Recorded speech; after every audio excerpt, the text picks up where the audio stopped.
So you're thinking about a career in insurance in New York. Awesome. But it can feel like you're trying to figure out this super complicated maze of rules, right? Well, what if you had a map? Today, we're going to crack the code and give you that map. So let's get right to it. What does it actually take to sell, solicit, or negotiate insurance in the Empire State? That's the big question, right? And stick with me because by the end of this, you're going to have a crystal clear answer. All right, first up, getting your license. I like to call this part the gauntlet. Now, I know that sounds a little intimidating, but don't worry, it's really just a series of clear, totally manageable steps that every single person has to go through to become an insurance pro in New York. And that whole big process, believe it or not, it all just boils down to four. Yep, 4 key requirements. 4 steps that stand between you and getting that license. Let's break them down. Okay, here they are. First, pretty simple, you gotta be at least 18 years old. Second, you have to complete a 40-hour pre-licensing course. Third, and this is the big one, you've got to pass that state exam for whatever line of insurance you're going for.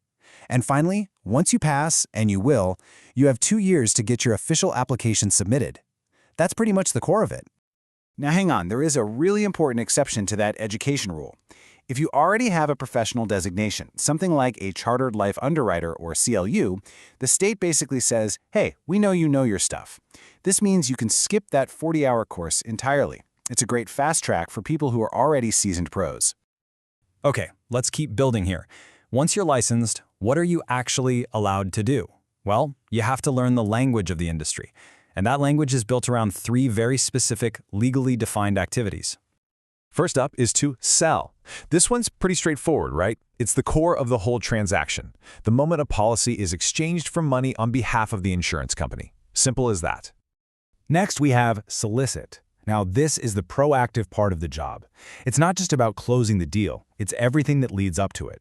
It's the act of trying to sell, of asking or encouraging a potential client to apply for a specific policy from a specific company. This is where you're really generating the business. And finally, there's negotiate. This is the advisory piece of the puzzle. It's all about talking directly with a client, offering them advice, and explaining all the important details. You know, the benefits, the terms, the conditions of the contract. This is so important because it shows that being a producer isn't just about selling. It's about being a trusted advisor. So, you know the steps to get licensed, and you know the language of what you'll be doing. Now you get to a really crucial choice in your career. You've got to decide what role you're going to play. Which team you're on. Are you going to be an agent, a broker, or maybe something else entirely?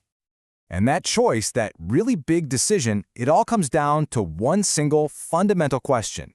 Who do you represent? Is your main loyalty to the insurance company, or is it to the client you're trying to help? Let's break this down, because it's a huge distinction.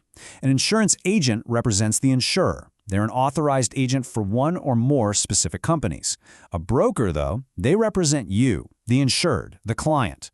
Their job is to look across the whole market to find the best possible policy for your needs.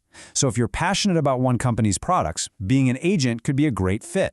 But if you really love being that champion for the client, then the broker path is probably for you.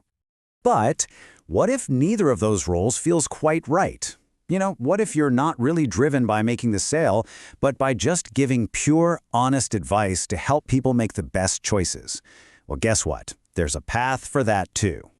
And that's where the insurance consultant comes in. This is a totally different ballgame. They work on a fee-for-service model. A client pays them directly for their advice, and it all has to be spelled out in a written contract. And here is the really crucial part. Designed to avoid any conflicts of interest, a consultant is legally not allowed to get a commission on a policy they advised on. Their only product is their expertise. This makes it a perfect role for someone who just loves the analysis and being a subject matter expert more than the art of the sale.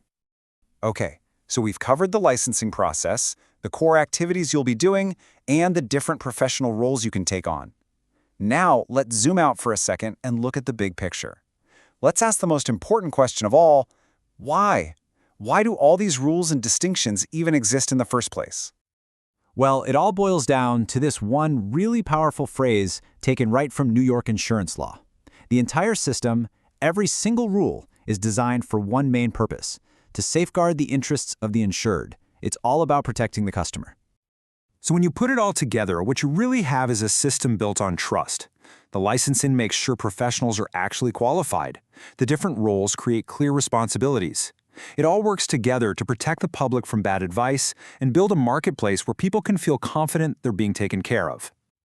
So, there you have it. We've cracked the code, and the map is in your hands. You know the requirements, you know the language, and you know the different roles you can play. So, the final question is for you.